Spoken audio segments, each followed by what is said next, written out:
Thank you, everyone. Thank you, Brian, for the introduction.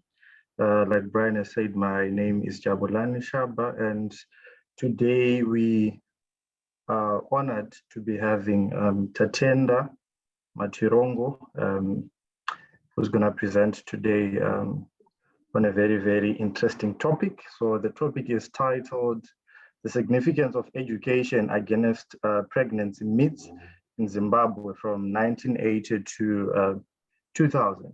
So over to you, Tatenda. Thank you so much, Jabulani.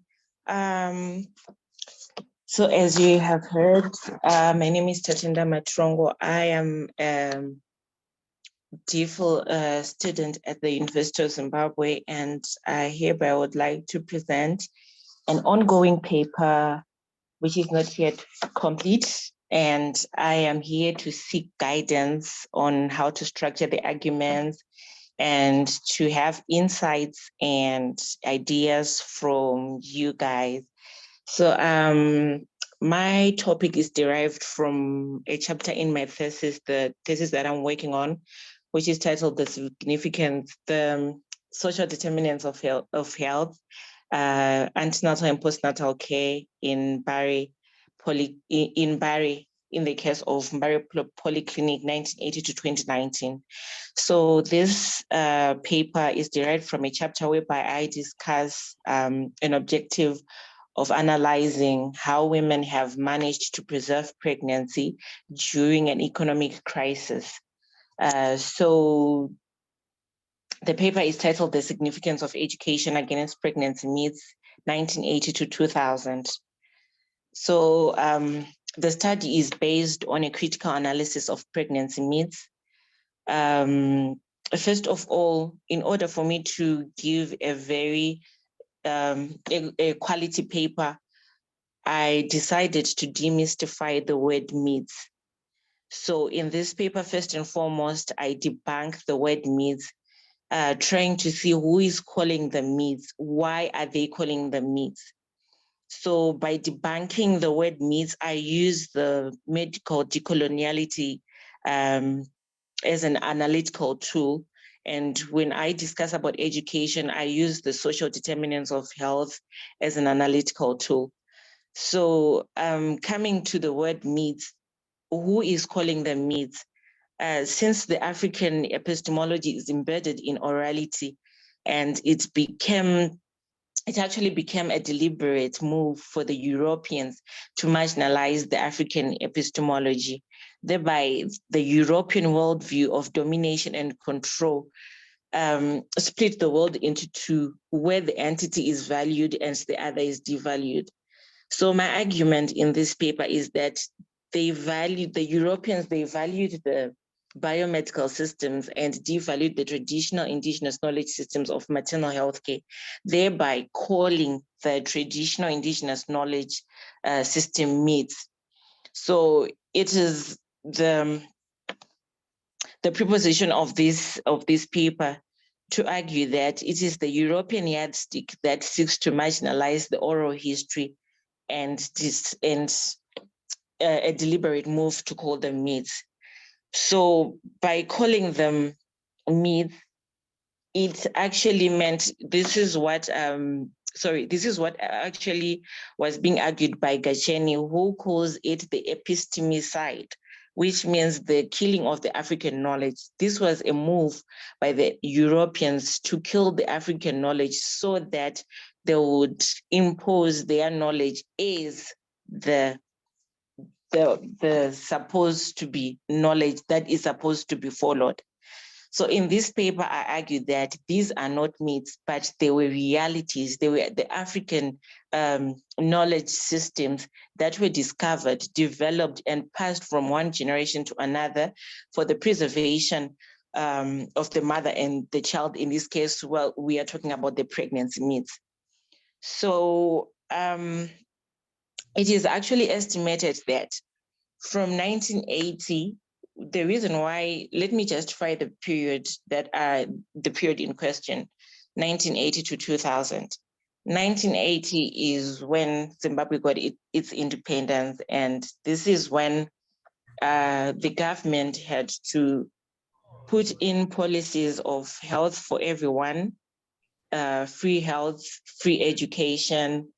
So I hereby try to argue that 1980 to 1990, the country was in a bid to what they called national building. They were building the education system, they were building the health system. Therefore, anyone who was getting a salary below 150 Zim dollar was eligible to get free education and free health. So by this time, we see that a number of women got education from the statistics from the Ministry of Health and Child Welfare. 85% of women during this period managed to get their children and them themselves primary and secondary education.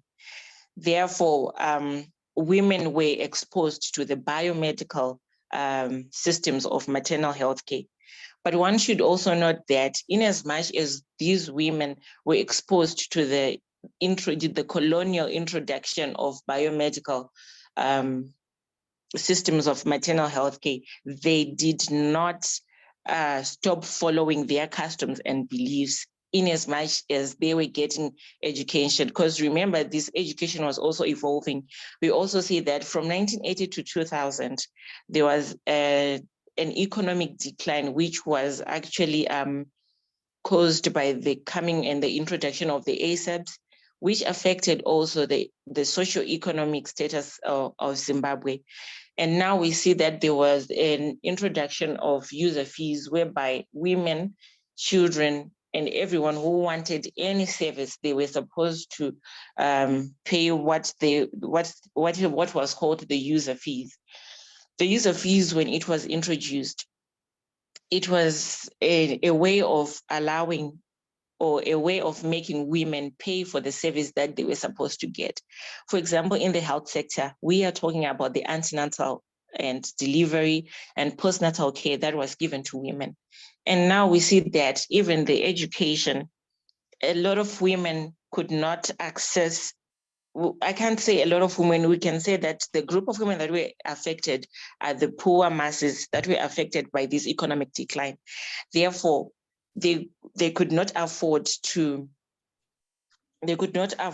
pay for the user fees that was introduced. Therefore, we can see that during this period, 1980 to 2000, there was a high usage of the traditional indigenous knowledge systems because women could not access, and some of them, they could not have adequate antenatal visits so that they can have adequate help during the preservation of pregnancy. So in this, for us to understand what myths are, I tried by all means to define what myths are. So probably in this presentation, I will define myths, pregnancy, and education. So we should note that the word myth has been defined by different scholars who had different views and understanding of the word, and also different concepts of the word myth, or maybe we can call it mythology. There are two different types, or maybe we can say approaches to the word myth. There is the Eurocentric definition and there's the Afrocentric definition. According to Hyde, who is a Eurocentric writer, he defines myth as simply a false belief. And for Afrocentric writers, for example, I cited Isidro Okpel, who defined myths as the oral narratives that serve in a specific society and bring amusement and education to the people of a specific society. So as it is with the different definitions from the Eurocentric and the Afrocentric, we can actually see that the Eurocentric are trying by all means to, or maybe they are deliberately saying that the myths in Africa They're actually a false belief, meaning that they do not exist. And the Afrocentric scholars, they are arguing that these are oral narratives that serve a specific society and they bring education in an African society. And now we come to the word pregnancy, because we have a lot of pregnancies, but in this article, I use the medical approach to the definition of pregnancy, which is used to describe a period which a fetus develops inside a woman's womb or uterus, and it lasts for about 4 weeks, that is 9 months, and it has 3 segments, that is the antenatal, the labor, and the postnatal. It also has 3 trimesters, that is the first, second, and third trimester. And all these segments, they fall under the word pregnancy. Now we come to the most complicated word that I use in this paper, the word education. Generally, it is difficult to define the word education, and there has not been found an absolute definition of education, because different disciplines, different scholars, they define education in different ways. For example, there's the psychological, the historical, the philosophical, the sociological, the educationist, all of them, they define education in different ways. But this study has decided to define education from a philosophical approach, which is defined as, especially from a scholar called Limak, who defines education as the process of learning or aiding learning, the development of knowledge, skills, values, and beliefs and habits. And according to this follower, this is what, according to this philosopher, this is what education means. And the reason why I decided to use this definition, it actually goes hand in hand with what I am going to discuss in the paper, whereby we are talking about the process of learning. We are talking about the development of knowledge over time. We are talking about skills. We're talking about values and beliefs. So we move on to the methodology. To understand the synopsis of this study, the paper used the social significance of health and medical decoloniality as analytical tools. As I have mentioned earlier on, that to debunk and demystify the word myths, I used the medical decoloniality theoretical framework. And to understand education, is a social determinant of health that has affected the health-seeking behaviors of women in Zimbabwe. I used the social determinants of health. So I gathered the information or data through the in-depth interviews from all the women from the age 50 to 80 years who were professional. These women, some of these women were professional traditional birth attendants, and some of them, they gave birth during this period, 1980 to 2000, with experiential knowledge of the use of the traditional knowledge, the traditional knowledge systems of health. Kindly allow me not to use the word myths, because in this paper, I try by all means not to use it, because for the sake of my argument in my paper, I argue that these are indigenous knowledge systems of maternal health in Africa in general and in Zimbabwe in particular. So this study is informed by experiential knowledge from these women, hence the data is credible because it is based on experiential knowledge and skills. Since my thesis is based on a study in Bari, the researcher used the informants from Bari to explore the use of the indigenous knowledge system, since Bari is a catchment area of a number of different cultures, different race, and different ethnic groups. So with the groups, with the focus group, I also used focus groups, and also with these groups, the interactions that I had with the focus group, the researcher had an understanding of the meaning and experiences of the women in using and practicing traditional indigenous knowledge systems. So now we come to the findings and the discussion that the researcher found so far, since this is not a complete paper. In the in-depth discussions and the focus group, the researcher discovered that women did not completely stop using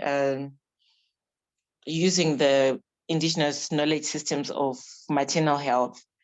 From the participants, they were asked whether the education that they attend had an impact on them using the pregnancy indigenous knowledge systems. And a number of women, from 90% of them, they actually complied that in as much as they attend a certain level of education they attained, they did not stop using the indigenous knowledge systems of maternal health. Participants were also asked whether they used or practiced the traditional knowledge systems, and what were the outcomes, were they positive or negative? And from the information gathered, different kind of women had a different kind of outcomes and different kinds of experiences. Therefore, in the discussions and the experiences that were discussed, the researcher came up with 3 taxonomies of mythology. For example, there's the nutritional mythology. This is the dietary and food myths that were passed from one generation to another. And there are a lot of dietary or food myths that were discovered, but the common one that I decided to discuss is the eating of eggs, which is said that when a woman is pregnant, is not supposed to eat eggs because it will affect the child and the child will be born without hair. And these, let me just list the 3 taxonomies. I discovered that there's the nutritional, the herbal medicinal, and the familial ritual. So for the herbal medicinal, the common one that is being used is the kuvura masuo, which is done using or taking the elephant dung as a pitocin or as an oxytocin, which is a medicine that promotes the progress of labor, or it induces labor and promotes the progress of child delivery. And for the familial ritual mythology, I decided to look at the common one, which is called masungiro, which is done by the woman, the expected, the mother who is expecting goes back to her maternal home so that she can stay there in her last trimester, being prepared for childbirth. And after she gives back, she goes back to the mother's house so that she can recuperate, being to be taught how to breastfeed, how to take care of the child inter alia. So in these 3 taxonomies, the researcher found out that there are a number of women who did not fall out into using these myths or these indigenous knowledge systems of maternal health. For the nutritional mythology, women followed this nutritional dietary indigenous knowledge system because the first one, they are preventative methods of both the mother and child. So therefore, the food choice and consumption depended on what the traditional birth attendants or what the elders told them to do. For example, 40% of the women, they said that they did not like eggs at all because when they boiled them, it had a bad smell, and therefore they could not just eat it because they could not just eat the eggs because of the smell, and that they could have heartburn, they could have constipation, and all those negative stuff. So instead of the European worldview to call it a myth, it's not a myth, it's a reality, because the women that I interviewed, they say that the moment that they ate the eggs, not that the child came out without hair, but there are also the side effects to it, because after eating the eggs, they experienced heartburn, they experienced high blood pressure, they experienced constipation. Therefore, it actually means that the traditional midwives, the elders back then in the pre-colonial period, where these traditional meats are coming from, they knew what they were doing by not allowing women to eat eggs, because they knew that they came with these negative effects after eating after eating the eggs.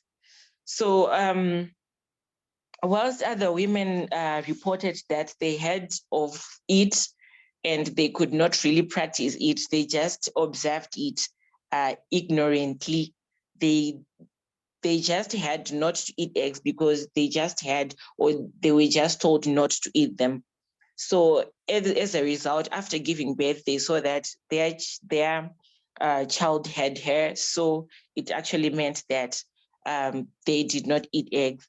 For those that ate eggs, it was an experience for them, because after they gave birth, they were asked by the elders or the traditional midwives or their mothers that, did you eat eggs, because it looks like your child does not have hair? And she could comply, or she could answer that, yes, I've been eating eggs during my pregnancy. Therefore, it could then be a lesson to her that in the next pregnancy, she was not supposed to eat eggs, so that it could also prevent the child from not coming without hair. And then we come to the observation that I also had of the African Pitocin, or the African oxytocin of the elephant dung, which is called Kovramasuo. So the use of this concoction, from the data that I have gathered so far, women have been using this oxytocin for a long time. For example, we see that from 1990 to 2000, the Child and Mother Healthcare reported that 90% of women started using the African Pitocin because they could not afford, since there was a high price of user fees during this period, they decided to use more of the African Pitocin so that they could have a safe labor and safe delivery, since it promotes the progress of delivery. So talking from their experiences, these women are saying that they took the concoction and reported that the contractions could not last long, but they were very strong. For example, in a space of 10 minutes, they would experience 5 to 6 contractions, and the cervix would be between 6 and 8 centimeters. So this meant that the labor was progressing well, and although the pain would be unbearable, but it was for a short period of time. So this meant that in as much as the Eurocentric scholars would like to argue that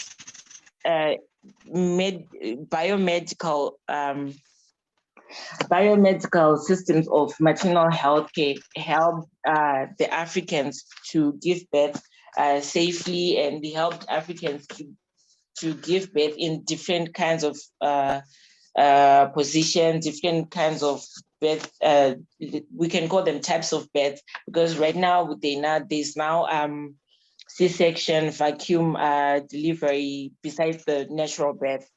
So in as much they would want to argue that they gave us the technology, one can actually argue that before the coming of the biomedical, something existed. And this something is what we call the indigenous knowledge system of maternal health care, because biomedical did not just come with the Europeans or with the colonialist. when they came, there was something that was existing. And that something is what we call the traditional indigenous knowledge systems of maternal health, not myths, because these were the realities. They were actually used, they were developed, and they were proven to be working during that time. And now that the Europeans brought in the biomedical systems of maternal health care, it did not mean that we were supposed to get rid of the cultural beliefs. It meant that we can actually embrace the education that they brought, but the women, and back then and up until now, they did not abandon the customs. They still followed the customs and beliefs because they are embedded in their cultural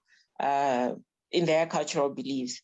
So from what I gathered so far, there is no significant difference in the attainment of the level of education. Women attain education to a certain level. For example, some women can even attain education up until PhD level, professorship, Form 4, Form 6.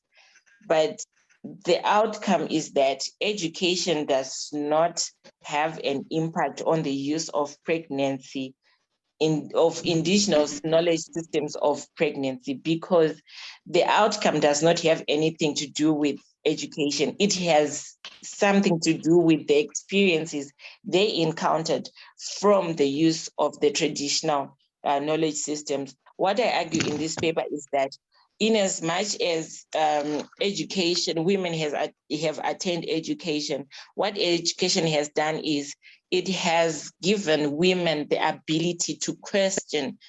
Probably, let's say, it gave the women the ability to question the dosage, the hygiene, the cleanliness of the apparatus or utensils used in making these traditional indigenous herbal medicines.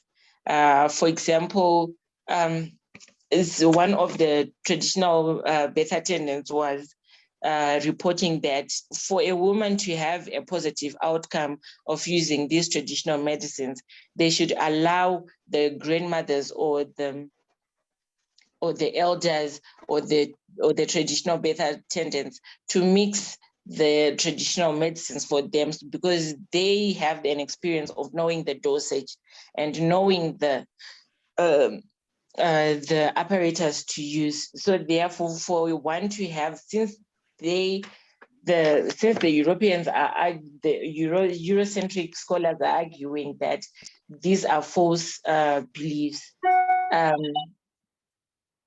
It is the preposition of this paper to argue that the cultural beliefs, they have a strong influence in the lives of women, African women in general, and Zimbabwe in particular. Therefore, what I can conclude by saying that from the information gathered,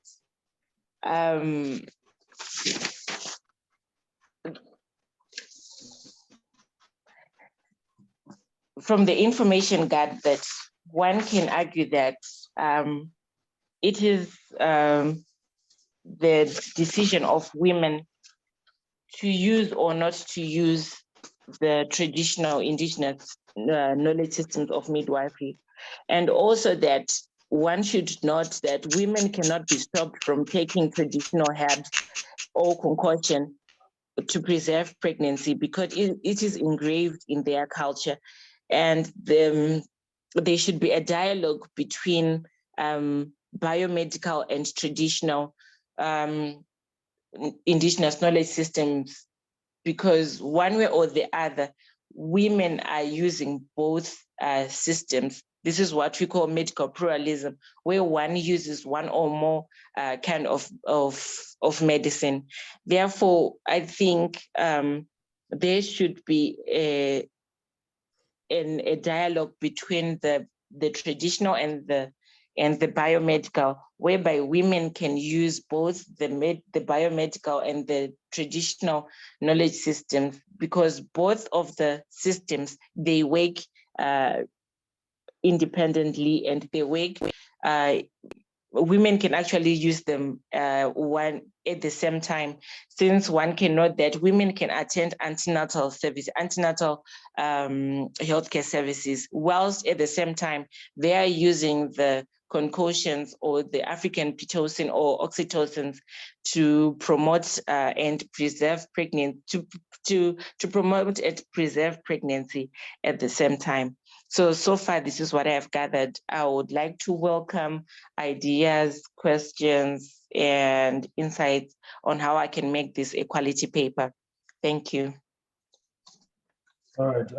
Thank you very much, Tatenda, for that interesting paper. I really found it very, very interesting. So now what we will do is we will take 3 rounds of questions, and then for each round we'll have a number of questions, then we'll allow the speaker to respond. So I see Monya Monochirei, then Rovarashe Masocha, in that order, and then Wesley in that order. Then we give our speaker some time to reflect and answer. Thank you. So Monya, go ahead. Well, thank you. Thank you, Tatenda. I'm also having my own problems with Wi-Fi. But I want to go back to the beginnings of your fascinating talk. I completely understand, perhaps, your critique of the racialized, Western and colonial devaluing of African knowledge systems, right? Whereby, of course, African epistemologies were categorized as myths, right? Witchcraft, etc. Since the 19th century, especially, by European myth makers themselves, like missionaries, colonial anthropologists, etc. Who spoke of African, epistemes as myths, which is very ironic, and yet they themselves also manufactured their own myths about Africa and Africans. But anyway, so that is a valid critique, Tatenda. But I do wonder, if in your study you also do confront real African reproductive myths, beyond the racialized denigration of African knowledge systems, and I'd like to perhaps know how you do so. So, for example, I could think of one very damaging, reproductive myth, from the famed, say, for example, Chinua Achebe's text, Things Fall Apart, right? In which the Igbo people were so convinced that giving birth to twins was a bad omen, and they would throw them away into the so-called evil forest. Now, surely that was a reproductive myth of pre-industrial people, right? Who knew nothing about biomedicine and the biology of reproduction. So what do we do with such, with such myths? How do you confront them, without, of course, denigrating African knowledge systems? Thank you. All right. Can I just get 2 more questions from Wesley, then Roarasha, then you can respond. Oh, okay. Roarasha, please go ahead. Okay, thank you, everyone. Wonderful paper to attend and wonderful discussion. I just want to throw in something about, in terms of medical pluralism in Africa in general, of the Zimbabwean community in particular. Besides the formal medicine and the traditional indigenous systems as forms of medicines that particularly pregnant women use, there is also the religious sects that they also use and pull in to get medical assistance. Talk about the apostolic churches and even the Pentecostal churches. Like, women also use these available, let's say, religious sects as to get their some form, we can say, some form of medical assistance. So I was just thinking it might be interesting to also talk about this dynamic that women are just pulling into whatever available resources they have to do what's best for them. Because I mean, for every woman, being pregnant is not something that they are told. It's something that you journey with and experience, and you learn from others who have gone through that. So yeah, I just want to throw that out there. Thank you. Thank you, Ruwa. Last question from Wesley, then we give Tatenda some time to respond. Okay. Thank you, Jabulani, and thank you, Tatenda, for your interesting, paper. I just have maybe two observations, and the first one is hinged on what you term indigenous knowledge, systems, and I understand what you're trying to do there, but I think there might be, problems in the way you deploy that, concept. Because, a question that might arise is how systematic or how standardized are these, forms of knowledge. And for me, I think that just to be cautious, it might be good to just, refer to them as knowledge regimes. I prefer the word regimes because, these, in my view, are not standardized. They are not, systematic in the sense that, we use the same terms to, describe biomedical, approaches. And I'm also thinking perhaps at a methodological level that— Sorry, Dr. Matirongo, can I come in just for a little bit? Guys, I'm sorry, my network had cut me down, so I only remembered Ruvarashi giving a comment. She was talking about the dynamics and what women are doing, what's the best. Okay, do you want me to, start afresh? Hello? Seems like Tatenda is facing a bit of some network challenges. I think we can give her some minutes, maybe for her to get back online. Alternatively, Wesley, I think you can go ahead, and then, because this is recorded, we can always, Tatenda will get the feedback. When she comes back, we'll just continue from where she is. Okay, so I guess I do not have to repeat my take on IKS, but then my second issue was on interviews. Of course, she does mention in her presentation that she did interviews in Mbare, and where she selected some of the participants. My little knowledge of Mbare is that it is cosmopolitan, and that there is also perhaps a large section of that society that is also transient.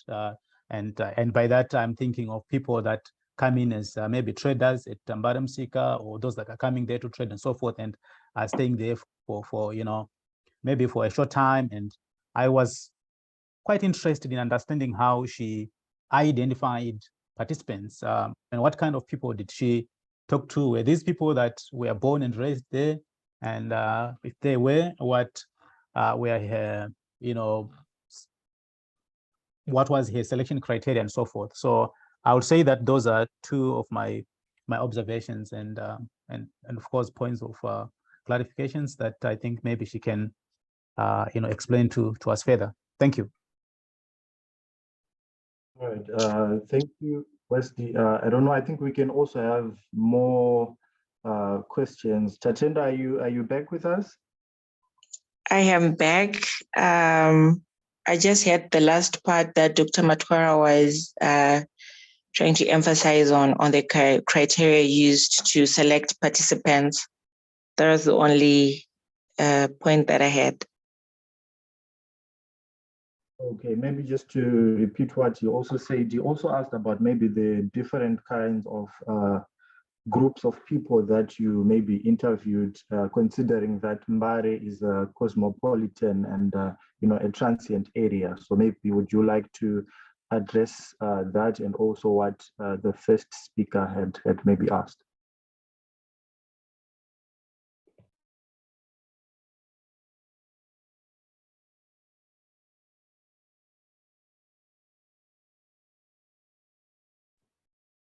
Tatenda, are you there?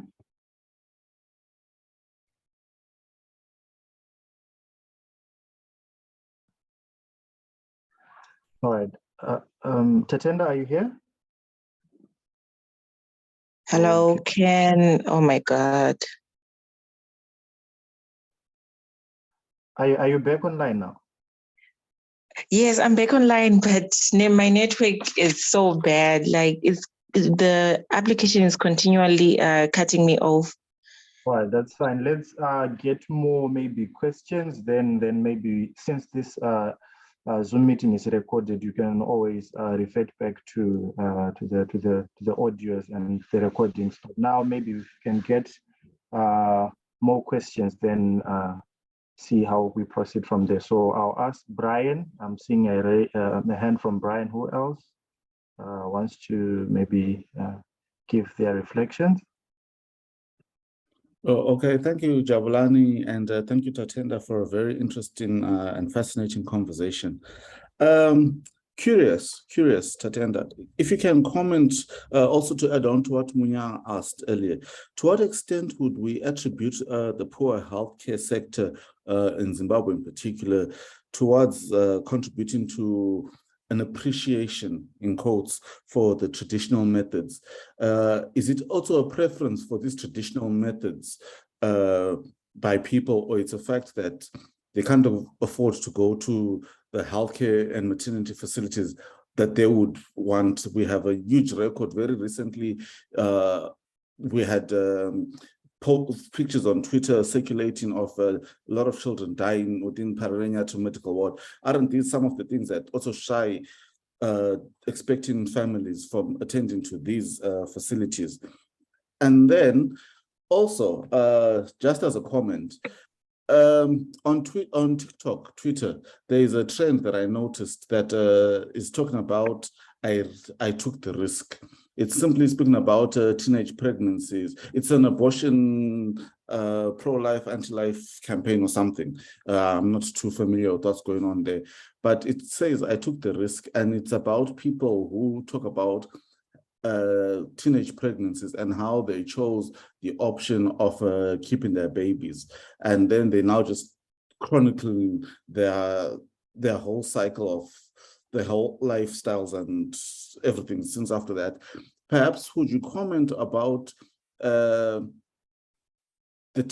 wave of teenage pregnancies and how society has normalized this and has brought it into has been something that is no longer as shocking or as taboo as before, and how it's been embraced, and what type of education and knowledge exists within society with regards to ideas of pregnancy and childbearing going forward?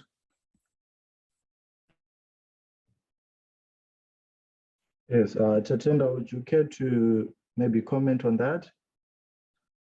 Oh, I think we lost her.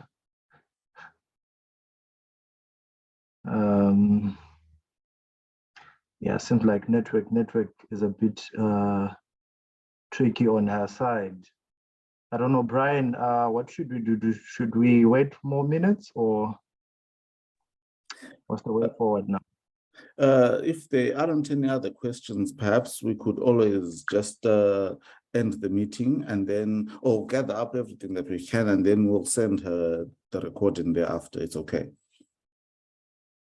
Right, I think maybe, do we have any more people who want to comment on Tatenda's presentation, and then maybe she can always refer to the audio?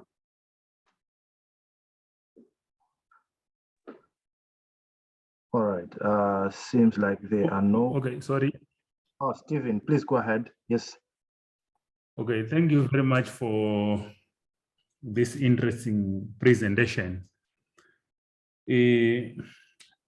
I have one or two issues that I want to ask and suggest. Firstly, Tatenda defined the basic needs in a manner that tries to condemn the European knowledge or the European conception of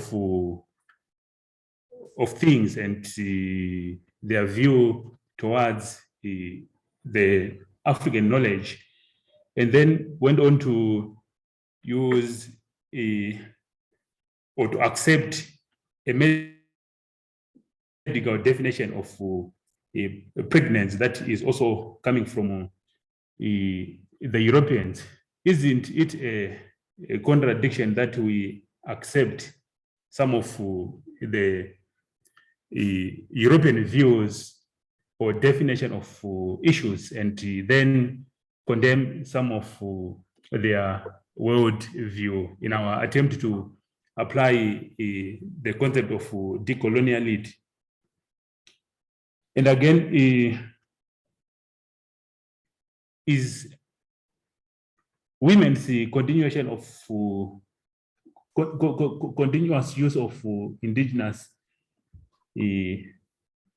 pregnancy management systems related to access only, or there are a number of issues like from around 2000 there was a crisis, a health crisis that made it in quotation marks dangerous for many women to consider going to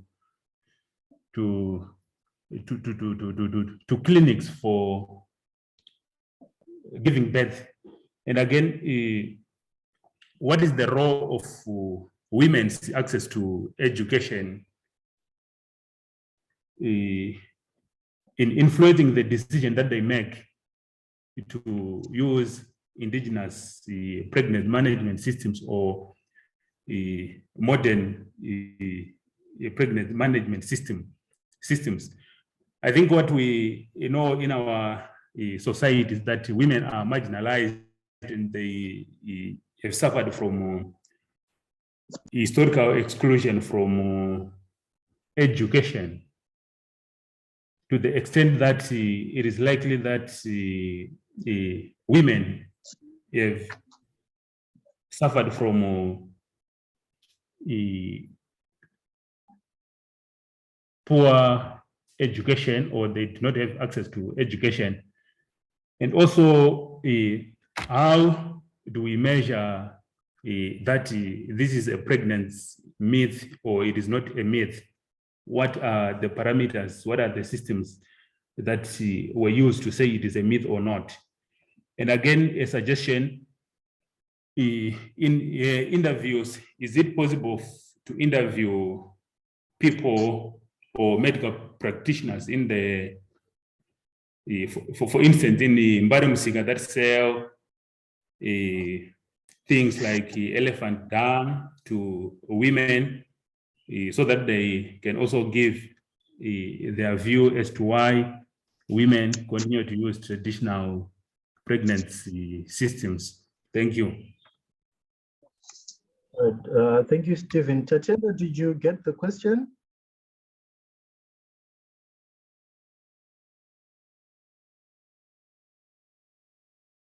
Okay, I see Brian's hand is up. Please, Brian, go ahead. Oh, yes. Just as a small aside, on the lighter note, to add on to what Hahlani has also just been saying, perhaps Tatenda could also want to talk about the pre-pregnancy period, the sexual encounters, and how it's a common, how, you know, the courtship and sexual encounters, how boys would go and say to women that, no, if we have sex and I just put in the head only, you won't fall pregnant, or, you know, those different sexual ideas, how many people engage in a lot of sexual activities under the supposedly, even the withdrawal method, where there is this idea that if we use this method, none of us will fall pregnant, and how that also perhaps can be aggregated in terms of what type of people fall vulnerable to such methods. Is it Is it vulnerability because of education, or is it vulnerability because of sexual starvation or needing for social reaffirmation, all those type of things? This can also be something that can be included in this conversation of the pregnancy and the pregnancy myths that surround different societies. All right, thank you, Brian. Tatenda, are you still with us?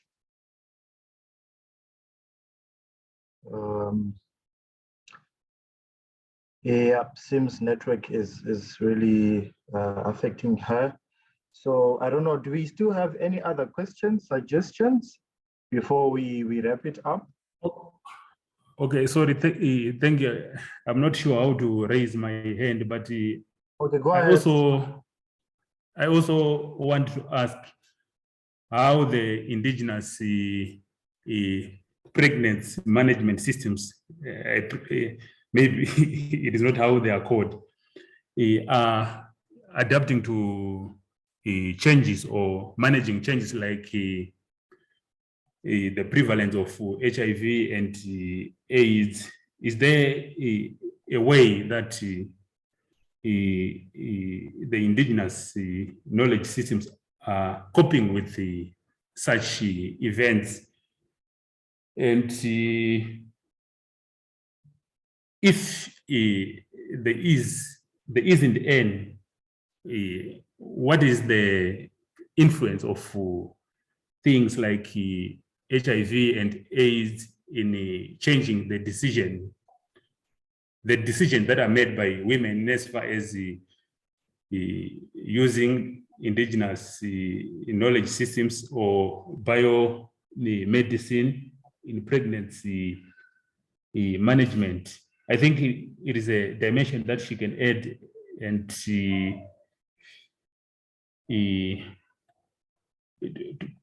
a paper. All right, thank you, Stephen. Wesley, please come in with your contribution. Okay, I just wanted to, raise a question to, Tatenda.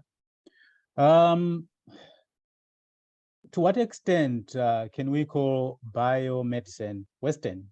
I think if we are calling it biomedicine, let us just call it that, because I think it might be, difficult to call it, Western, given that it incorporates a lot of, knowledge bodies that might not necessarily be, Western itself. And I think the same can also be said about the so-called indigenous knowledge, because I think there is a lot of borrowing, from various sources by these, knowledge regimes as they were. So I just wanted to raise that question. To what extent can we call biomedicine, to what extent can we call biomedicine Western? And my idea is that if we call it biomedicine, let us just call it that. Because I think if we then confuse that with so-called Western medicine, I think there might be more complications, and I think that's all I wanted to say about that. But thank you very much. Maybe do we still have more questions and reflections? Okay, all right. Okay. All right. Thank you very much, everyone.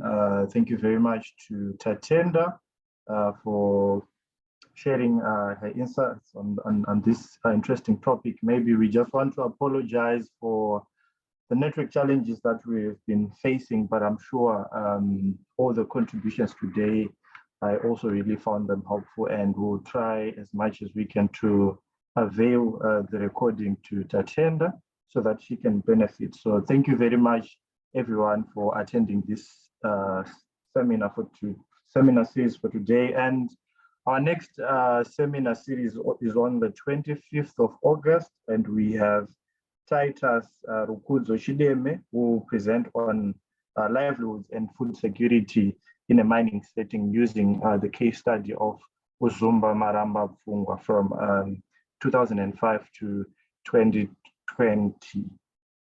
Yes, so thank you very much, everyone, and enjoy the rest of the week and the weekend. Thank you.